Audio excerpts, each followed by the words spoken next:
Hey guys, welcome to part 17 of What If Yuji Was an Uchiha. Last time we left off after Yuji beating Madara in combat and unlocking the true Mangekyo Sharingan. With everyone caught up, let's begin. Returning back to the observation room, Yuji would watch as Gojo's right arm is cut completely off by a flying slash attack from Maoraga's blade. Sukuna expresses his content while Yuji and Kusake are surprised that Maoraga's attack hit from long range.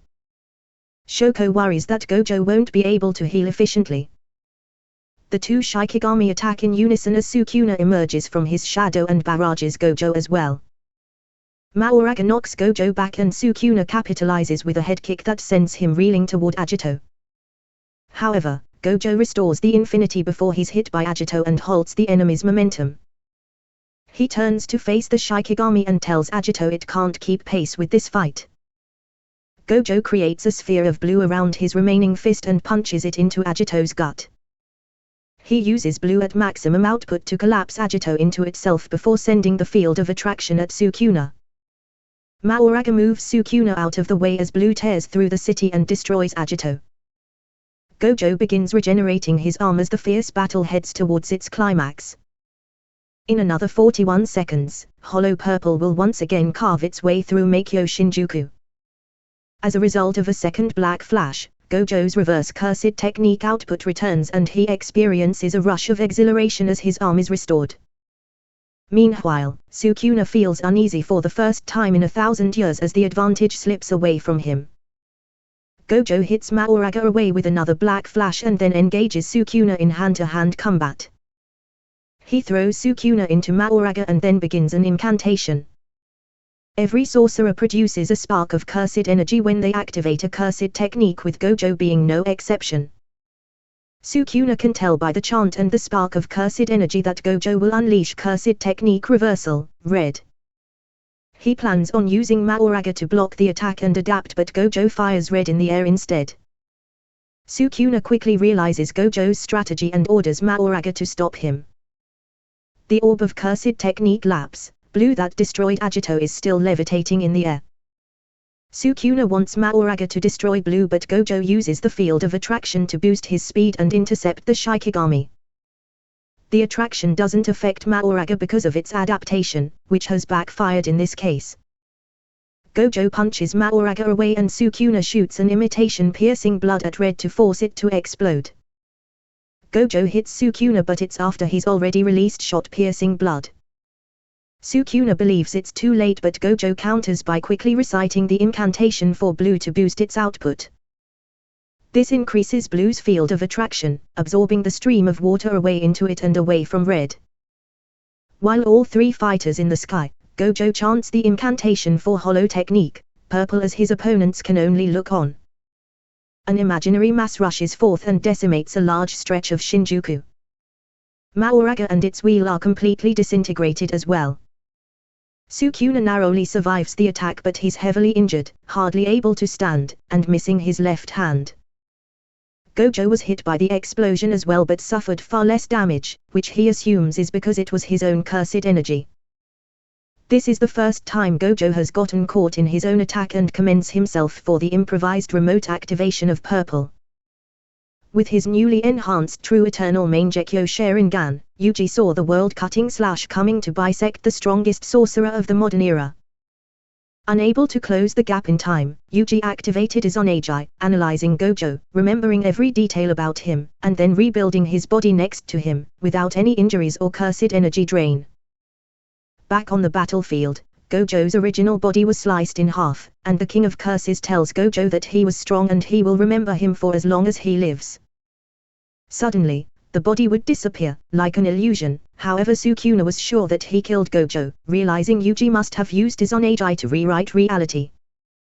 Believing he had sacrificed one of his eyes, Gojo would want to go back down to fight. However, Yuji tells him that his fight is over, as Kashimo jumps down to engage the King of Curses. Like usual, Sukuna lays waste to Kashimo, giving him the fight he wanted and reverting to his true form. Several crows fly towards Sukuna, having been used by Mai Mai to perform bird strike. Sukuna notices them and strikes them down with lightning using Komutoke. She then reveals this was a distraction for Higuruma, as the lawyer-turned-sorcerer strikes down on Sukuna with his enlarged gavel. Sukuna dodges the smash, but Yuji suddenly appears next to him and uses fire-style Phoenix Flower Jutsu, launching multiple flaming shurikens at the King of Curses. Sukuna attempts to use Komutoke again, but his arm is restrained by Higuruma's gavel, allowing Yuji to close in for a punch. Though he blocks the fist with his other three hands, Sukuna is pushed back and notices a strange effect from the punch. The force of Yuji's punch reverberates through Sukuna, disrupting his cursed energy flow. The King of Curses feels an unfamiliar sensation, realizing that Yuji's attack is imbued with a new level of power. Yuji's eyes would then suddenly shift to Madara's main Gekyo pattern. Without warning, Yuji activated his Izanagi on Sukuna, recreating his body in a flawless state, uninjured and at full cursed energy output. Higuruma, witnessing this unexpected turn of events, asked Yuji, "Why did you do that?" Yuji violently shook his head, his expression one of confusion and frustration. "It wasn't me," he insisted, pointing at himself. He then realized what had happened. Madara must have programmed his eyes to use his Izanagi. "If I looked at his marks," Yuji concluded, piecing together the strange occurrence. Higuruma then announced a retrial for Yuji as he activated his domain expansion, Deadly Sentencing, constructing the courtroom around the three of them. Inside Higuruma's domain, the lawyer began giving his statement while holding the evidence submitted by Judge Man. He postulated that Yuji's false confession during the second trial was driven by his guilt, and accused Sukuna of being the real culprit of the crime. Higuruma began to divulge the rules of the domain to Sukuna. Having been shared the evidence, Higuruma thought that their victory was secured since the evidence given was the same evidence used in Yuji's second trial. Proof that Sukuna was in possession of the boy's body while committing the mass murder at Shibuya. However, Sukuna suddenly interrupted him as he explained the rules, having already been briefed on it during Yuji's battle with the lawyer. He admitted guilt to the charges, causing Judge Man to sentence him to confiscation and death penalty. Now armed with the executioner's sword, Higuruma speculated that since Sukuna lost the Ten Shadows technique in his fight against Satoru Gojo, confiscation likely disabled his shrine. Without his cursed technique, the sorcerers of Jutsu High seized the golden opportunity to attack Sukuna. Higuruma suddenly remembered Yuji's words to him after he declared his participation in the battle, asking him if he wished to die.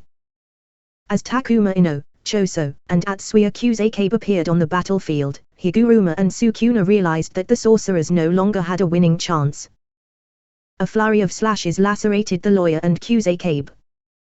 Higuruma realized that if the target of confiscation carried a cursed tool, then confiscation would take away that cursed tool instead of their cursed technique. In this case, confiscation had confiscated Komutoke instead of shrine. Despite activating their simple domains, both Higuruma and Kusakabe were sliced in half by Sukuna, who was now at full cursed energy output. Fortunately, Yuji anticipated the deadly slash and activated his Izanagi, turning their dead bodies into illusions and reconstructing their forms. As Higuruma and Kusakabe lay on the ground, bewildered but unharmed, Yuji approached them with urgency. "This battle is too much for you," he said firmly, his eyes blazing with determination. "Retreat to a safer distance and stay out of my way." Higuruma, clutching his side where the phantom wound had been, nodded slowly, realizing the gravity of the situation. Kusakabe, still catching his breath, looked at Yuji with a mix of gratitude and frustration. "But you can't take him on alone," he argued, concern evident in his voice. "I don't intend to," Yuji replied, glancing back at Sukuna, who was already preparing for another assault. "But your presence here is a liability. I need you both alive. Now go." Reluctantly, Higuruma and Kusakabe complied, moving away from the battlefield. They understood that their continued presence would only hinder Yuji's efforts against the formidable Sukuna. Turning his full attention back to Sukuna, channeling the immense power coursing through him, he prepared for the next phase of the fight. Sukuna smirked, sensing the change in Yuji's resolve. "Ready for round 2?" Sukuna taunted, his confidence unshaken. Yuji tightened his grip on his newly formed katanas, feeling the weight of Madara's power and his own determination.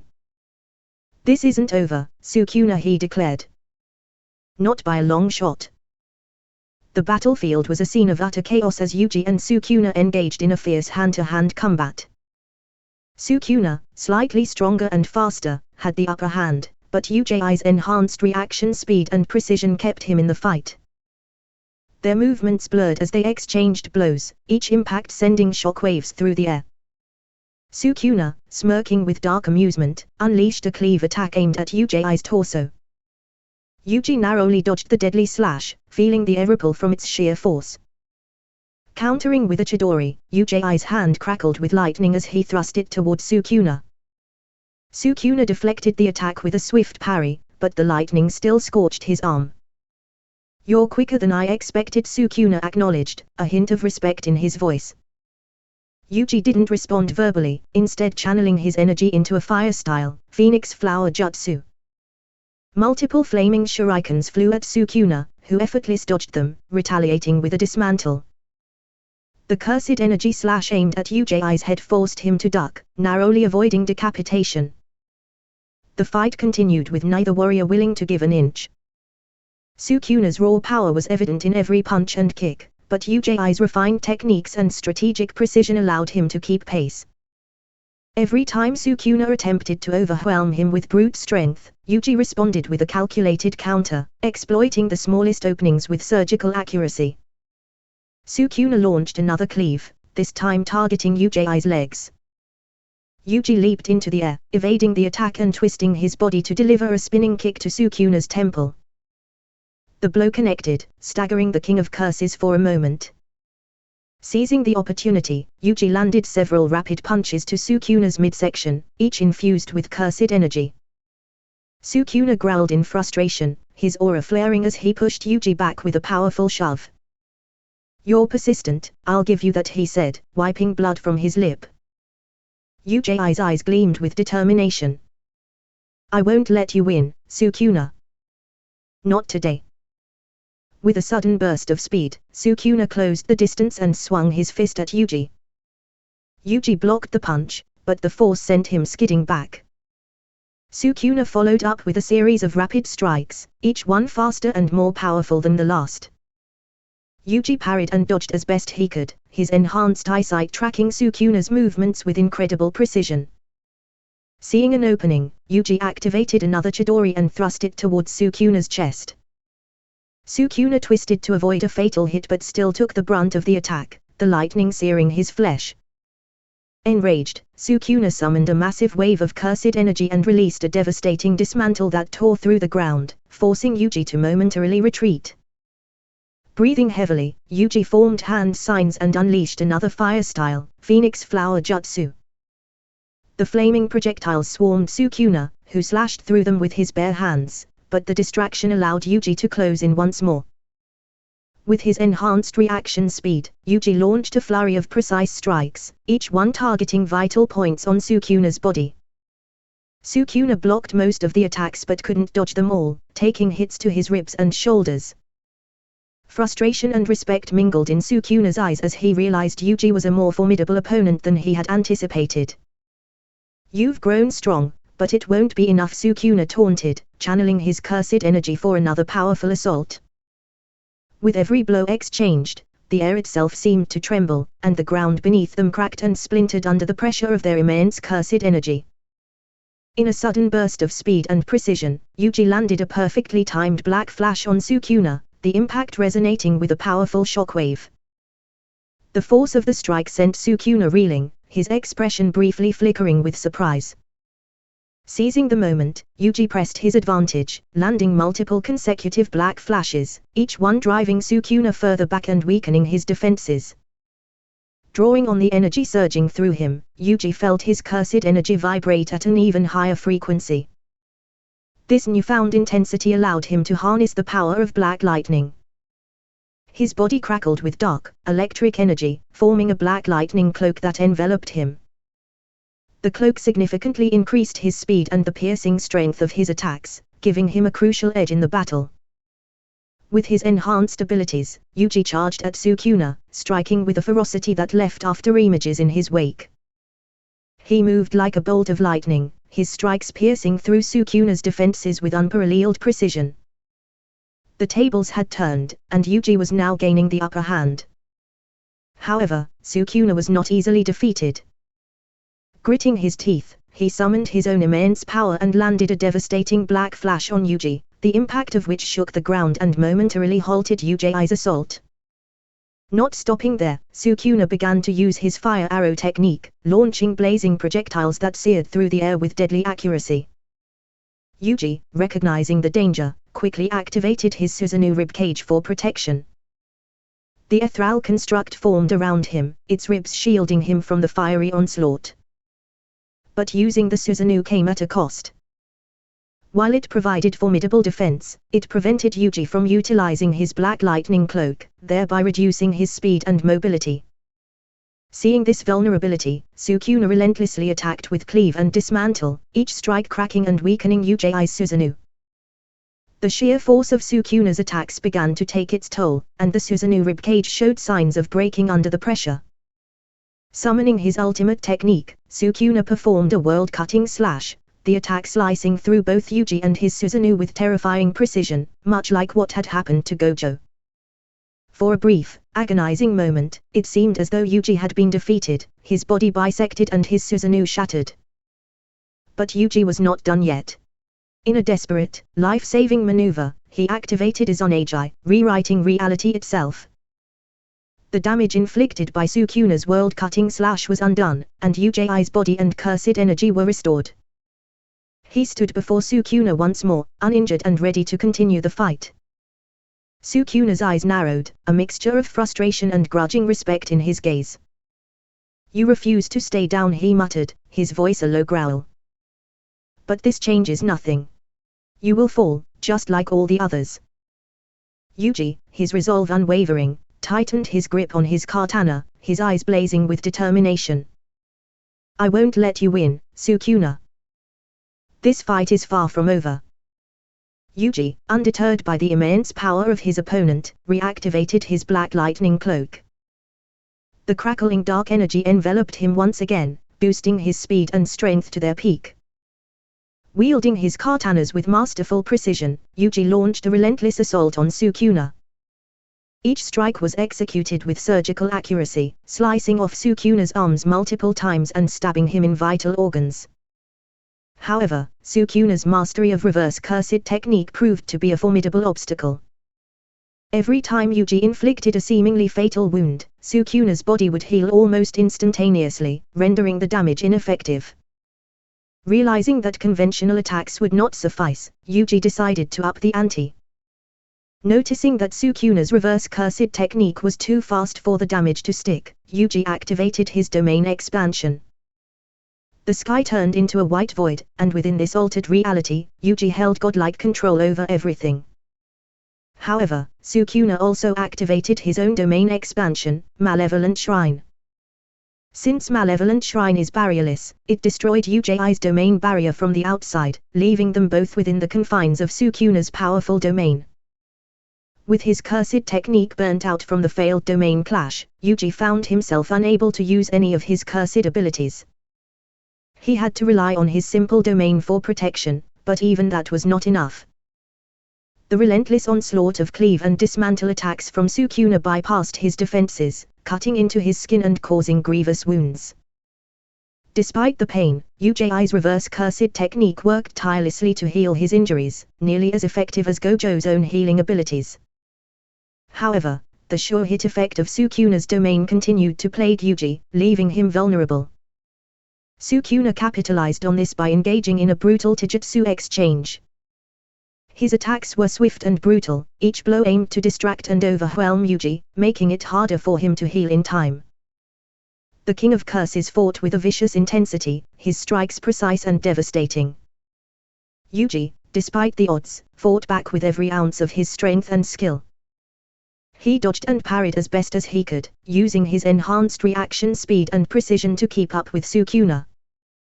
But the relentless pace of the battle began to take its toll. Each successful hit from Sukuna made it increasingly difficult for Yuji to maintain his composure and focus. Blooded and bruised, Yuji's resolve never wavered. He summoned the last reserves of his strength and launched a desperate counterattack.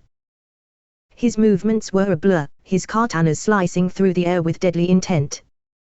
He aimed for Sukuna's vital points, hoping to land a decisive blow.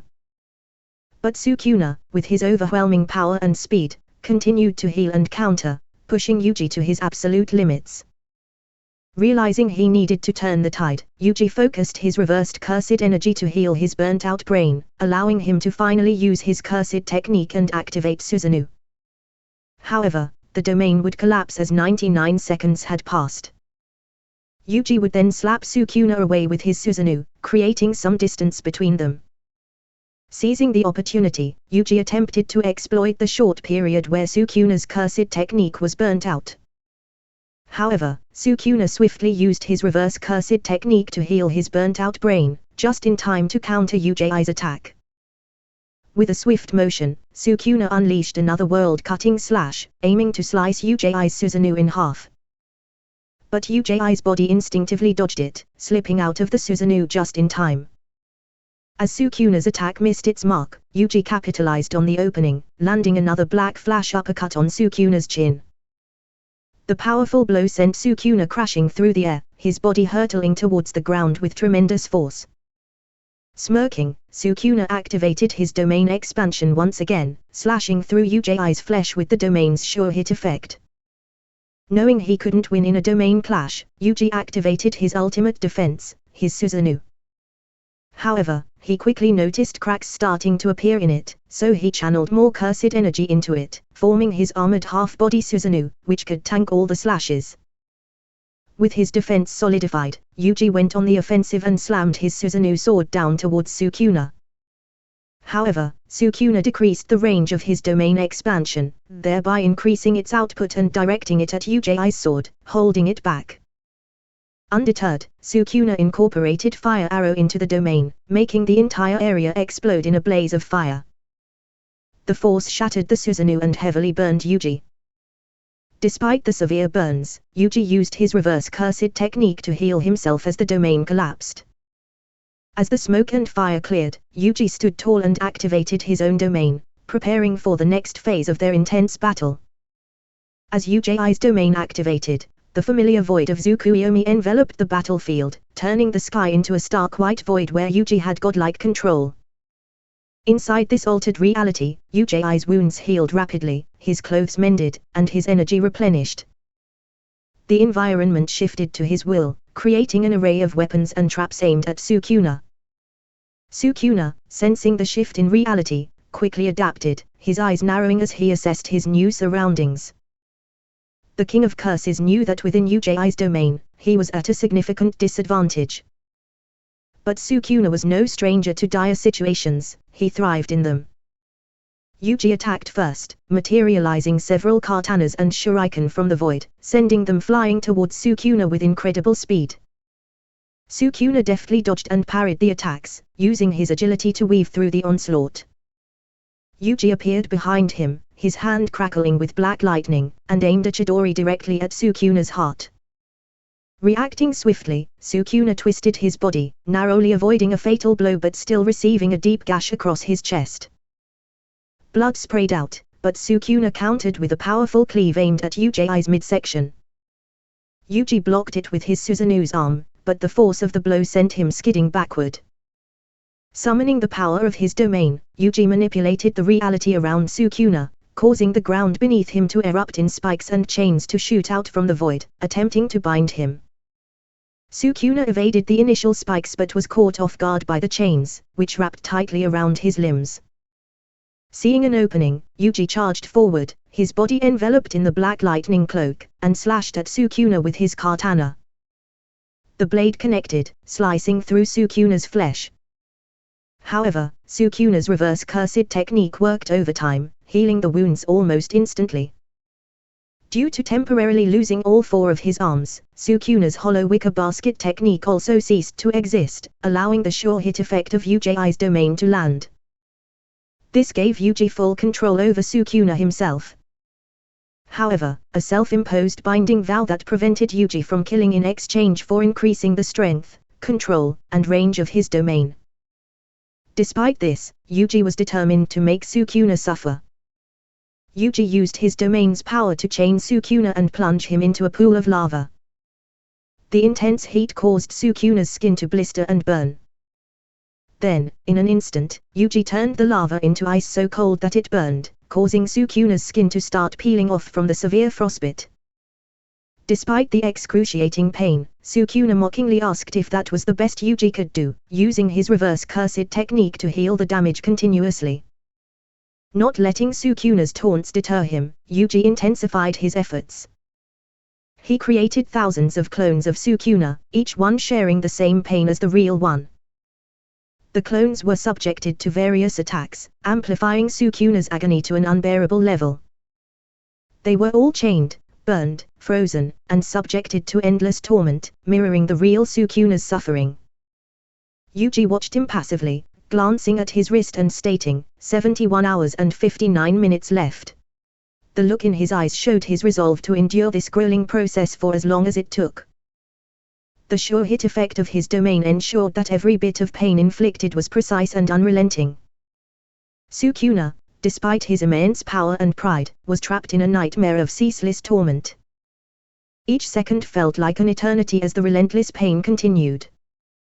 The domain's control over his body and the shared agony with his clones left him with no respite. As the hours ticked by, Yuji's determination to break Sukuna's spirit remained unwavering, knowing that his control over the King of Curses was absolute for the duration of his domain. After the domain collapsed, Sukuna was left in a temporary vegetative state, unable to react to any attacks. Capitalizing on this, Yuji unleashed a flurry of punches on Sukuna, landing hundreds of blows, including 7 black flashes. Each impact reverberated through the air, the sheer force shaking the ground beneath them. The pressure of Yuji's relentless assault was palpable, his determination to overcome Sukuna fueling every strike. As Sukuna began to recover from the domain's effects, he quickly reacted to Yuji's onslaught. With a swift motion, he used cleave and dismantle to force Yuji back, creating a brief but crucial distance between them. Utilizing his reverse cursed technique, Sukuna rapidly healed his injuries, his body regenerating with terrifying efficiency. At the same time, Yuji focused his own reverse cursed technique to heal his burnt-out brain once again, restoring his full capabilities. In a surprising turn, Yuji mimicked Sukuna's cleave and dismantle, precisely severing Sukuna's Achilles tendon. The sudden pain forced Sukuna to drop to one knee, momentarily disrupting his balance. Seizing the opportunity, Yuji leaped into the air, telegraphing a powerful kick. Predicting the move, Sukuna caught Yuji's leg midair and used cleave to cut it off. But this was part of Yuji's plan. With a swift and unexpected maneuver, Yuji swung his other leg over his head, driving it down into the top of Sukuna's skull with devastating force.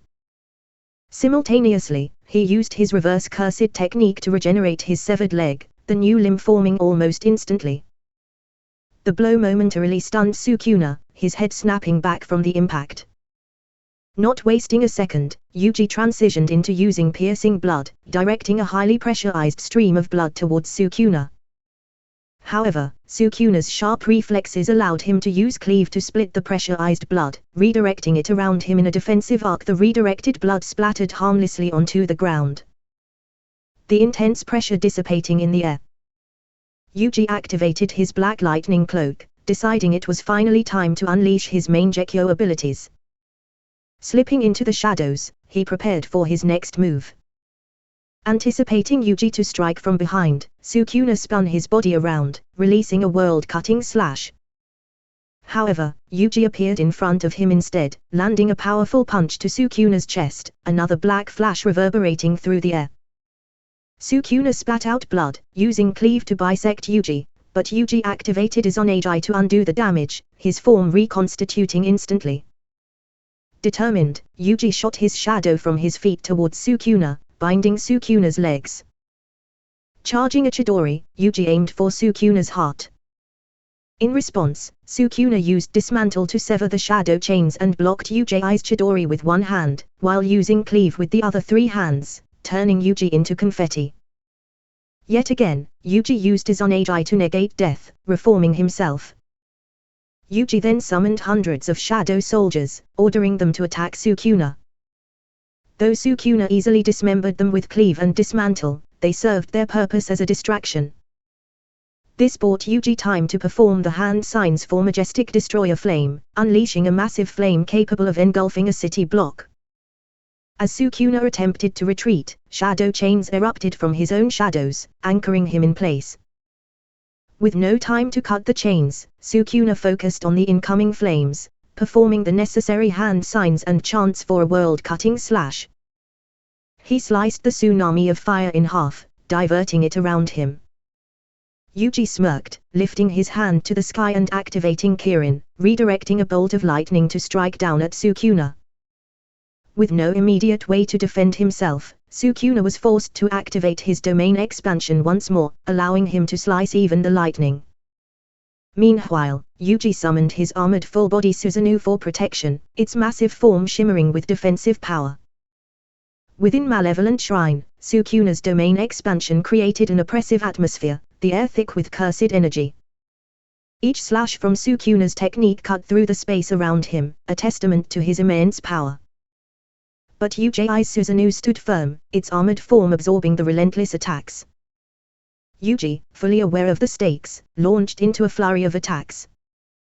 The Susanoo's massive sword clashed with Sukuna's techniques, each impact sending shockwaves through the battlefield. Sukuna, relentless in his assault, incorporated Fire Arrow into his domain, causing explosions of flame to erupt around Yuji. The Susanoo's armor protected Yuji from the worst of it, but the heat and force of the blasts were overwhelming. With Yuji's Susanoo damaged from Sukuna's Fire Arrow, Sukuna began to exploit the cracks, raining slashes through them and killing Yuji repeatedly. However, Yuji managed to survive by spamming Izanagi for the remaining duration of the domain, each time reversing his death. As soon as Malevolent Shrine collapsed, Yuji activated his domain once again. This time, he removed the binding vow, halving the domain's range and syncing its time with the outside world in return for the ability to kill Sukuna.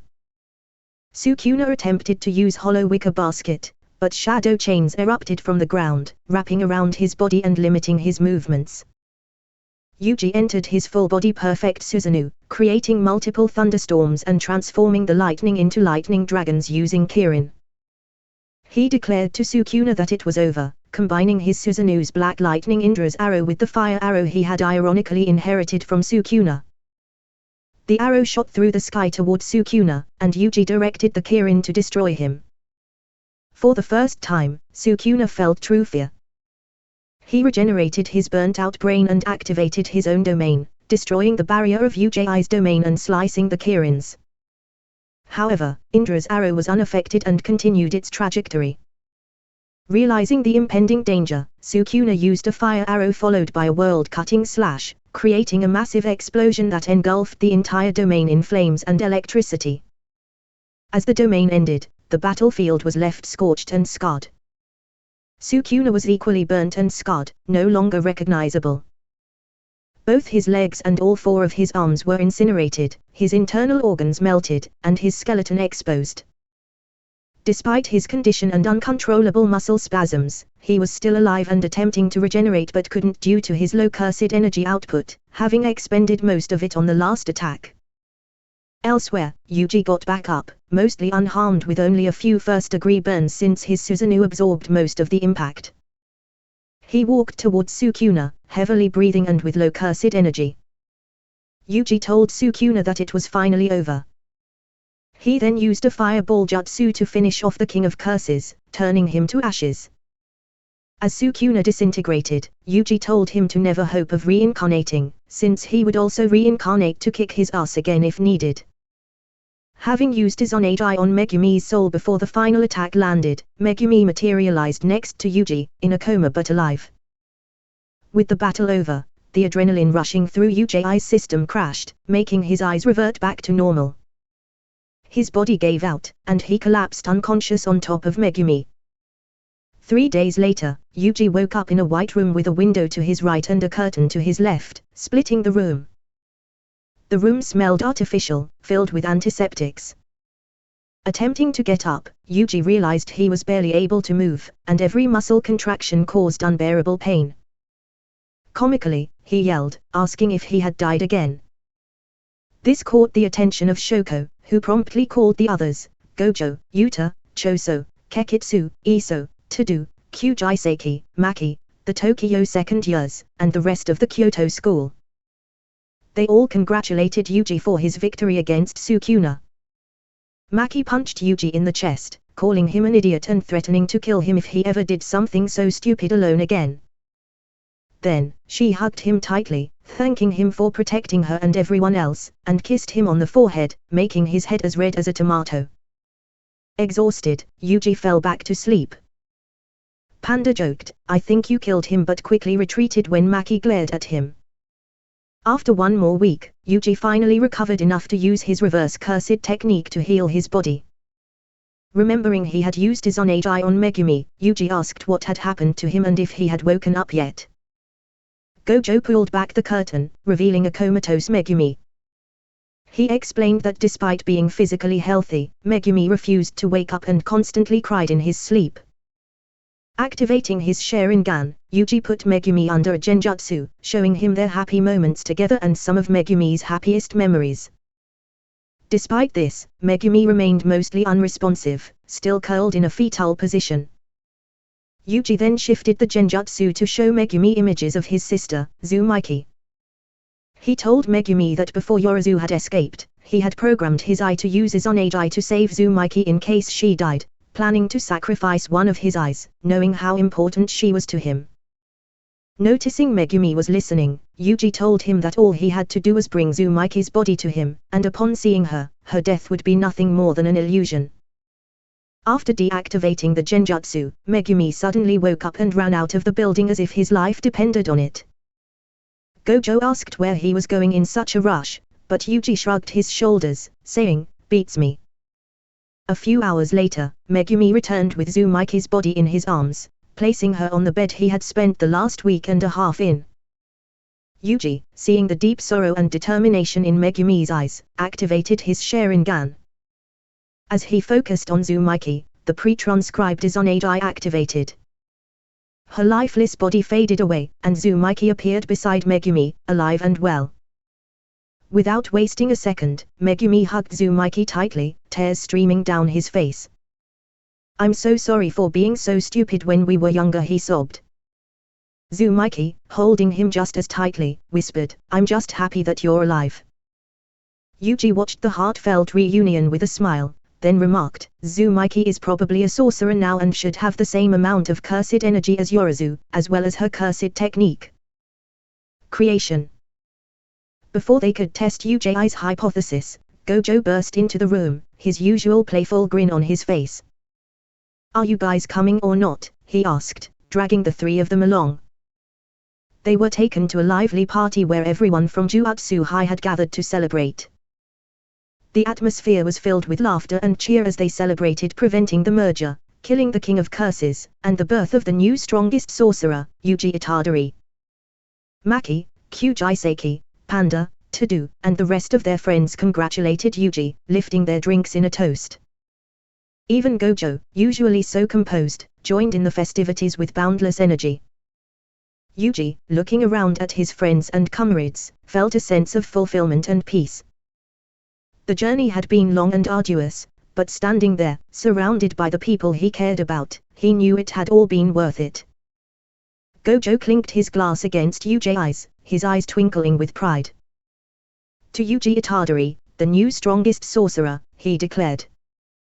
The room erupted in cheers, and for that moment, all their struggles and sacrifices seemed to melt away, replaced by joy and camaraderie. As Yuji stood there, he felt a warm hand slip into his. He turned to see Maki smiling at him. She then asked, "Hey, Yuji, want to ditch this place and go somewhere private?" Agreeing, Yuji was led out the doors by Maki to an open garden. His heart was beating super fast, and his face and ears were turning red, believing Maki was going to ask him out. But to his surprise, she got into a fighting stance and asked for a sparring match like the old times. Slightly disappointed, Yuji also got into a fighting stance, agreeing to the spar. Maki then added that the winner of the fight could ask the loser for anything in return. Hearing this, Yuji got serious, activating his Sharingan and saying, "You've got a deal." During the fight, Yuji had the upper hand in terms of strength, speed, and precognition, thanks to his Sharingan, naturally strong body, and cursed energy enhancements. Their fight was completely hand-to-hand, and in the end, Maki was on the ground, heavily breathing, while Yuji stood above her, pinning her to the ground, forcing her to submit and accept defeat. She then said, "I really wanted to win that, but I guess it really is the same as old times." She blushed and asked, "When are you going to release me?" Yuji blushed and jumped back, apologizing profusely. Maki then asked, "Since you won, what do you want?" Blushing even more, Yuji said, "I am not sure if I am allowed to ask this, but will you go out with me?" He then listed a bunch of reasons why he wanted her to go out with him. Her strength, determination, confidence, strong personality, and beauty. Hearing this, Maki blushed even more than Yuji and stopped his never-ending list by hugging him, telling him that that was what she was also going to ask him if she had won. Okay guys, this is the end of the last part of What If Yuji Was an Uchiha. If you enjoyed, leave a like and comment, as well as subscribing with notifications enabled. With that out the way, this is Demonic Saiyan saying bye.